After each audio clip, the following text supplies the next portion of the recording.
Hello, everyone, and welcome into the WST Post-Game reaction. My name is Connor Hrabchak. In a moment, I'm going to be joined by Michael Remis from Winnipeg Sports Talk, and together we're going to be breaking down the Jets' 2-1 win over the Calgary Flames. Now, on a night where many Canadians were probably captivated by another comeback win for another team, that being the Blue Jays punching their ticket to the World Series, it was the Jets later, after the Jays game had ended, that stormed their own comeback in the third period. Jonathan Taves scores his first goal as a Winnipeg Jet. Mark Scheifele scores his 7th of the season. Connor Hellebuck was brilliant.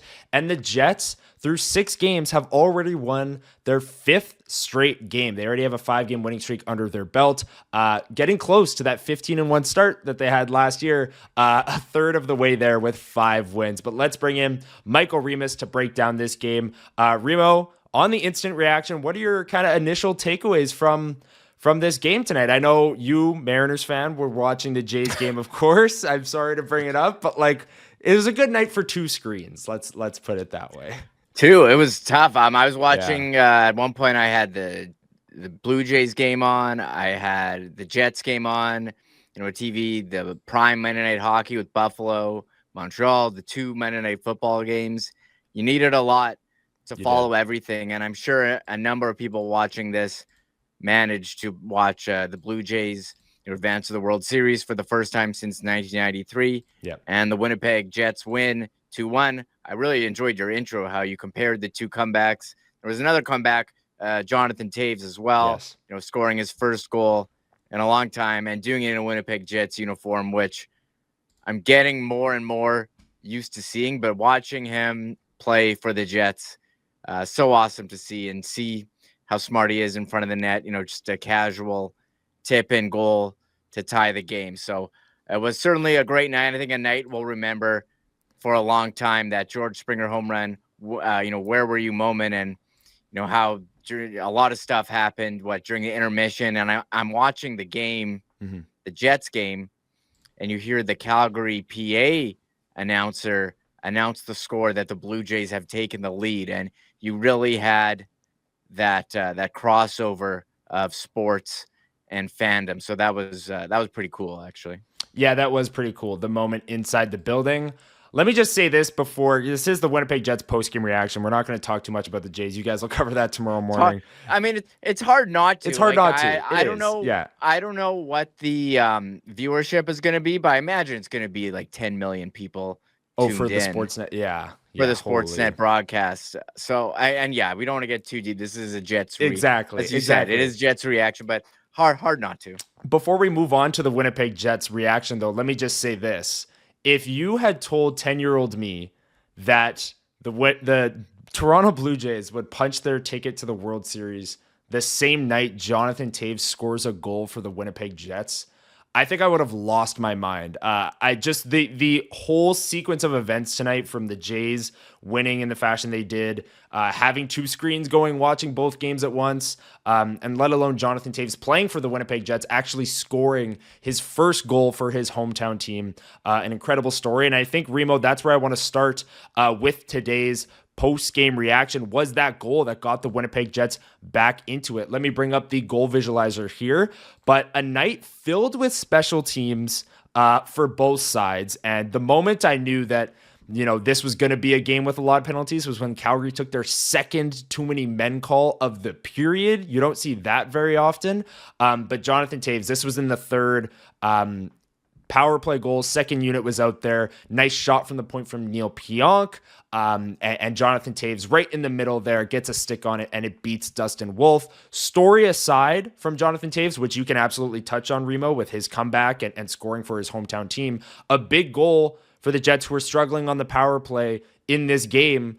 Jonathan Taves gets them on the board and scores his first goal as a Winnipeg Jet. Huge. And this second power play has looked really strong since the first game. You have, really smart players that hang on to the puck.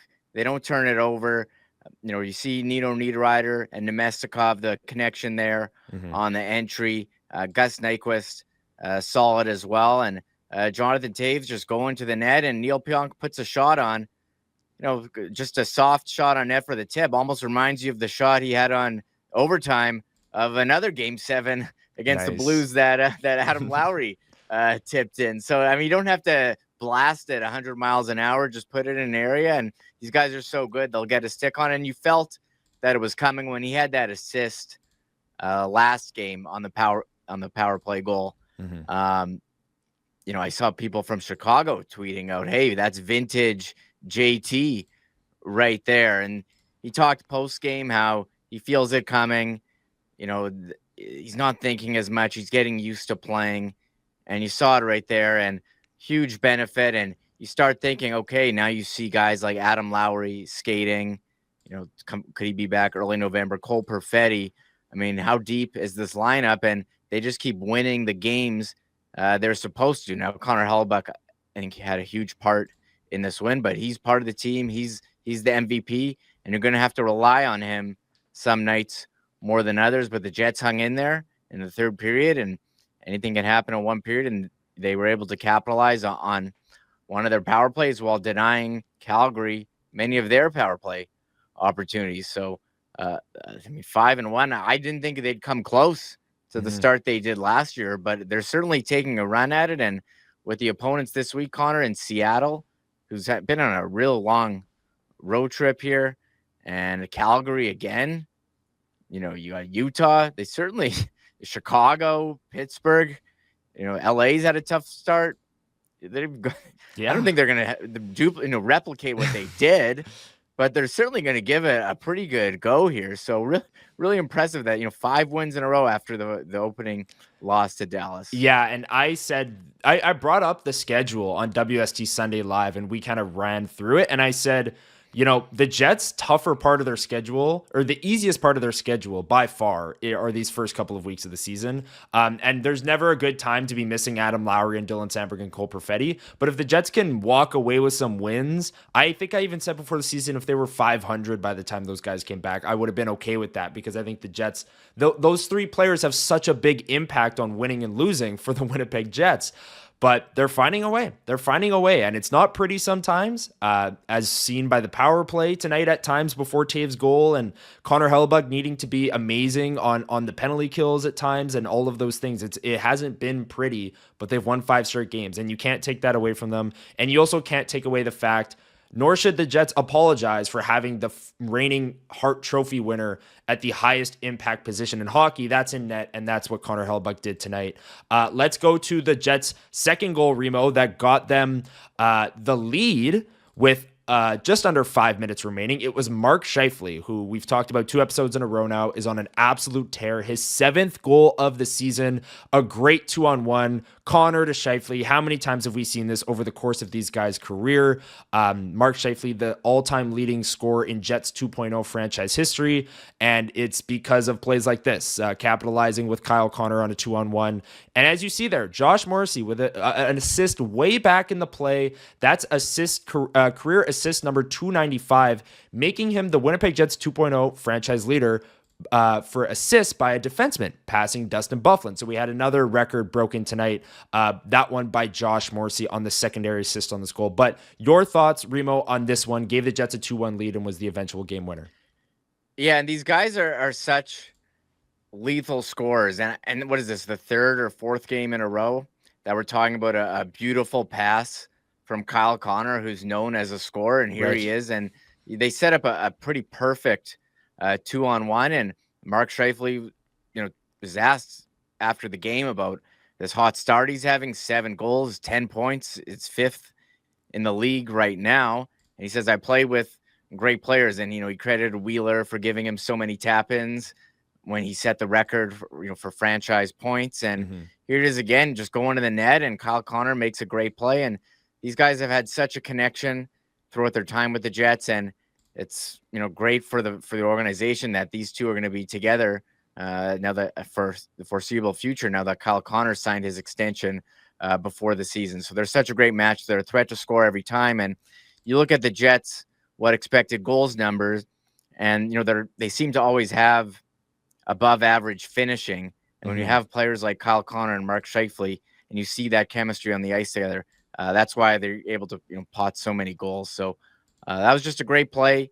They're a threat to score anytime. They found an opening and they took it, and the Jets took a 2-1 lead and were able to shut the door after that. Yeah, and there were some tense moments down the stretch with, another penalty being taken by the Jets late.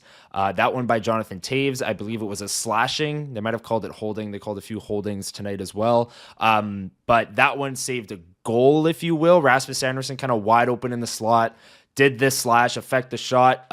He sailed it high and wide. It was a glorious chance. So that's a penalty that you're not really happy about, or not happy about in terms of maybe it saved a goal. But do you think the Winnipeg Jets have clearly they have to start this season a bit of a penalty problem, Remis, but the penalty kill has just been so good that it hasn't really mattered. You look at the penalty percentage, the penalty kill percentage, number one in the NHL right now after 6 games, Winnipeg Jets 96.3, which is pretty impressive. I'm sure at some point they will, allow some goals. They won't be at 96% the whole season. I'll tell you that. You look at you look at times shorthanded, Connor. They are 5th in the league at 27 times shorthanded. You go down to the bottom, the Ducks only 13 times shorthanded, or the Red Wings 13, and that's in 6 games as well. So yeah, maybe they do. I was just thinking Jonathan Taves going to the box. He's had a couple penalties here in the last few games. He had 4 minutes against Philadelphia and then 2 here. So hey, that's a penalty, and the guy's in the slot about to rip a shot. You don't mind that one. And I am curious what's going to happen with the penalty kill on a bit of a heater right now. But that's great. Last year it was the power play that was on the heater that propelled them to that great record, and the penalty kill. Pretty good. And you're seeing guys like Mark Scheifele having a huge part of that as well. And hey, shorthanded goals for the Jets leading the league in that category with 2, tied with the New Jersey Devils. So pretty impressive stuff. So the shorthanded goal differential, Connor, for them 1. Nicely, that definitely won't stick. I can tell you that. Logan Stanley joked about that the other day. Like, I don't know if that'll hold. A team has never outscored their penalty. You'll take it for now. Exactly. Take it for now. This is like my whole point with the Winnipeg Jets to start this season. It's you're missing these key players, Lowry and Sandberg, who are maybe the Jets' 2 best penalty killers, definitely 2 of their 2 best penalty killers, and they're managing. They're managing, and it's really impressive. A few other numbers from tonight's game: Jonathan Taves faceoffs won 15 of 21, 71%. Mark Scheifele won 13 of 19 for 68%. The Jets were dynamite in the dot, 64.4% as a team, and a lot of those coming on the penalty kill as well, when you can shave off 20, 30 seconds with an immediate faceoff win and a clear. So that definitely helps the Jets kill off some time as well. Neil Pionk was your Jets time on ice leader, 25-24.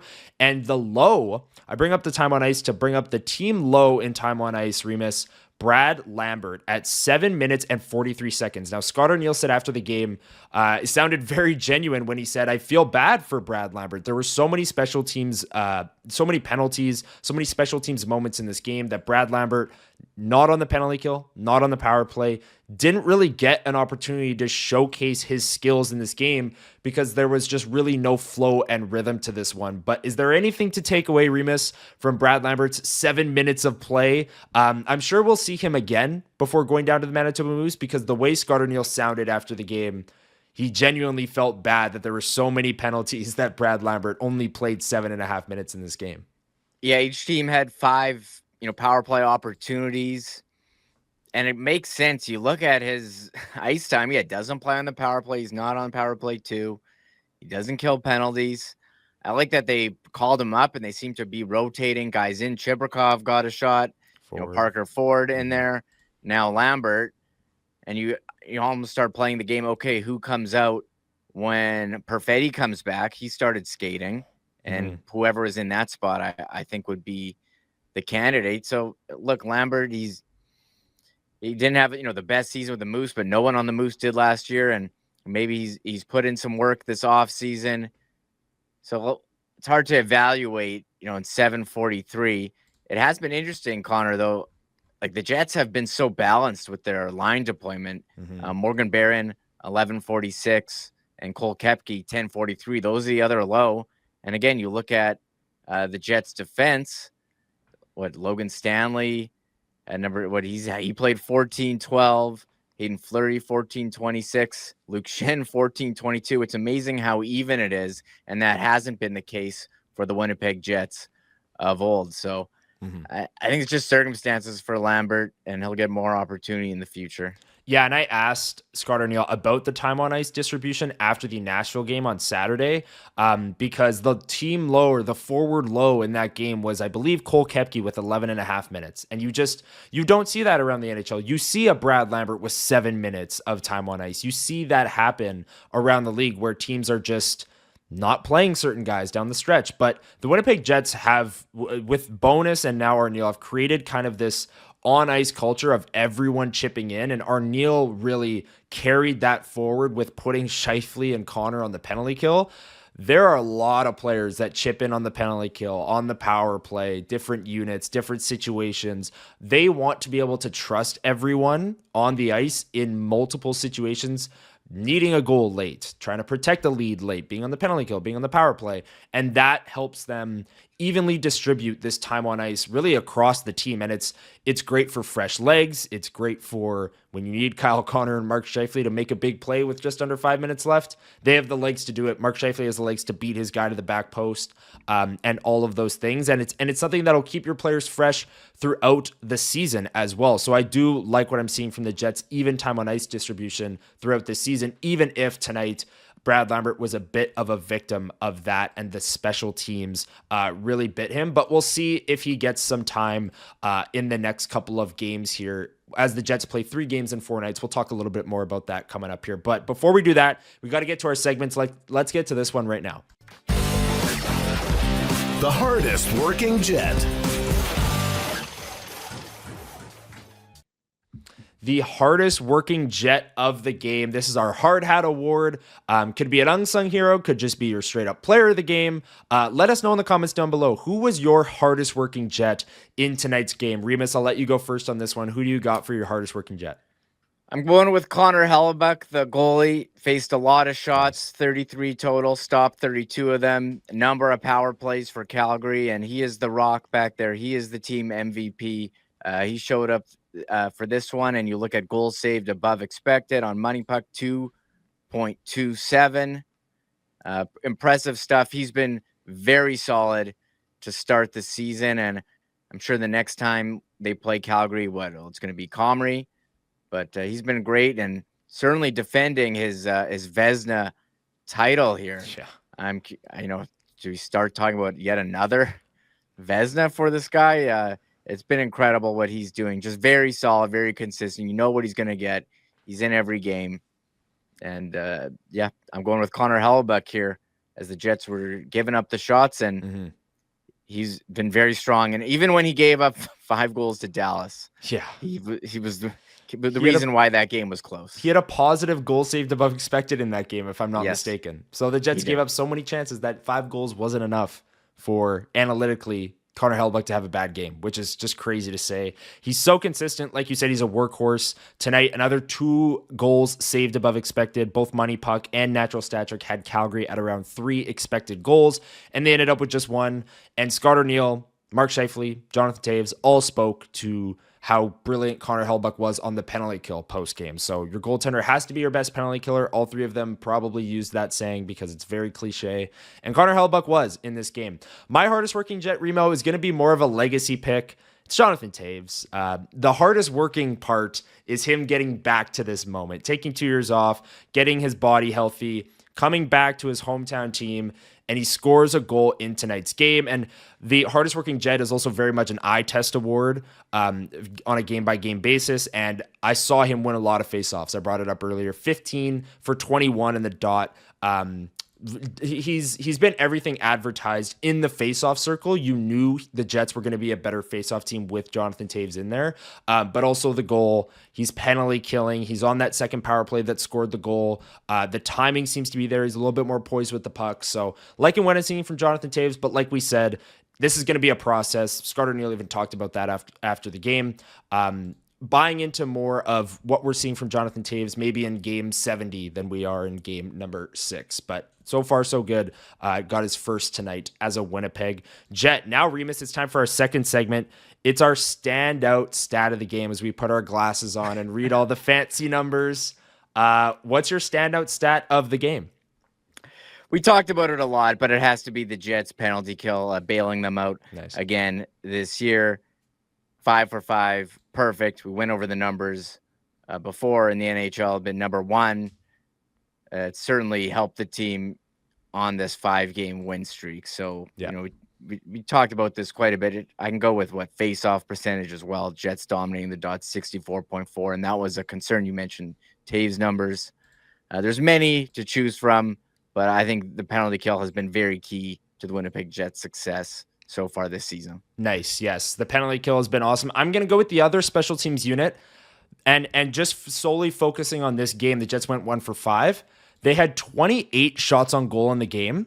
20 of them came on the power play, which is just a crazy number. I know they had 5 power plays, and as Scott Arniel and all the players alluded to after the game, there was really no flow and rhythm to that game because there was so many power plays, so many penalties on both sides.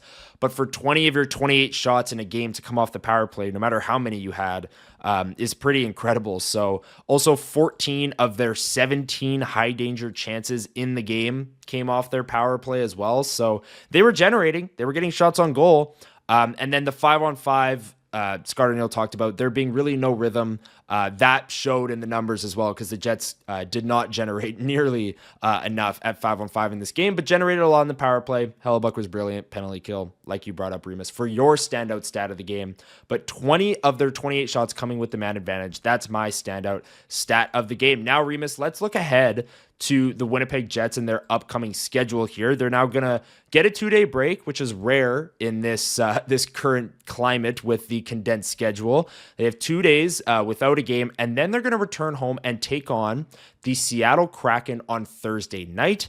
That is the first of 3 games in 4 nights, all of which are at Canada Life Center. The first being Seattle, then they rematch against Calgary the very next night. It's a back-to-back. And then Sunday night, they take on Utah at 5 p.m. at Canada Life Center. And then they hit the road for 1 against the Minnesota Wild. But this upcoming weekend, 3 games in 4 nights against 3 teams that did not make the playoffs last season. What will you be watching for when it comes to the Winnipeg Jets?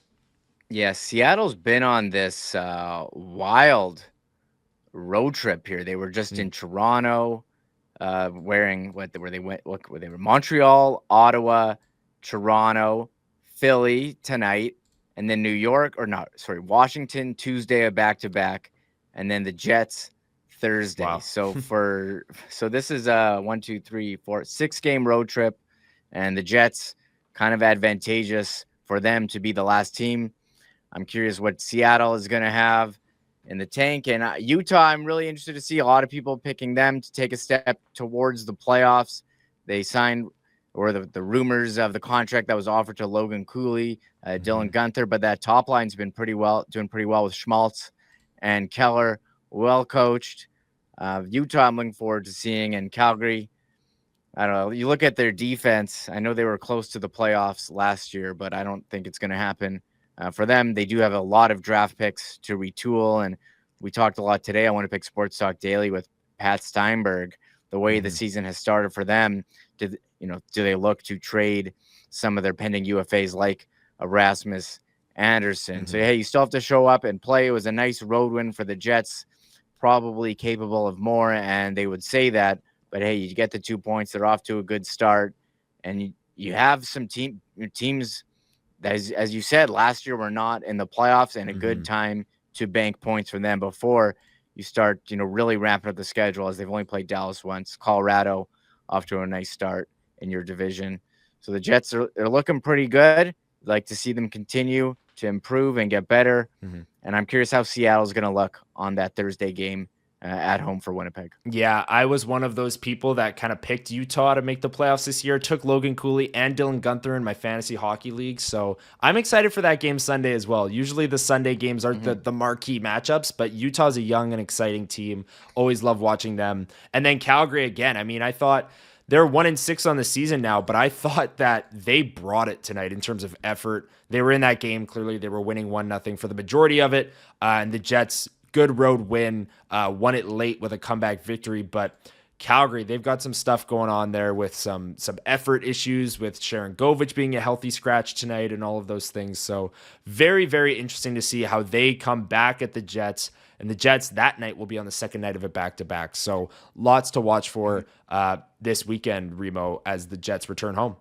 There's a couple of those home back-to-backs this year, which were very, very rare. So I'm curious how the team is going to perform on those. Interesting wrinkle in the schedule this year. But as you mentioned, a couple days off here to recover, and they'll play this heavy weekend schedule Thursday, Friday, Sunday. Yeah, not to look too far ahead, but starting November, it's the West Coast trip for basically 2 weeks. They'll be the November 1st home game against the Pittsburgh Penguins, but then LA, San Jose, Anaheim, Vancouver, Seattle, Calgary, all starting at 9 p.m. Central or later. So you're going to have to readjust your sleep schedules. I've blocked out that 2-week stretch on my calendar for a while. It's going to be up late. A lot of post-game reactions here on the WST channel, but we love doing it, and thanks everyone for watching it. If you enjoyed today's video, make sure you hit the like button down below, hit the subscribe and the notification bell so you don't miss every time we post a video and every time that we go live 1 p.m. Monday through Friday. Huss and Remo breaking down all the news around the sports world, focusing in on the Jets and the Bombers. So from Michael Remis, I'm Connor Hrabchak. This has been the WST post-game reaction coming out of the 2-1 win over the Calgary Flames. Thanks for watching, and we'll talk to you after Thursday's game against the Seattle Kraken.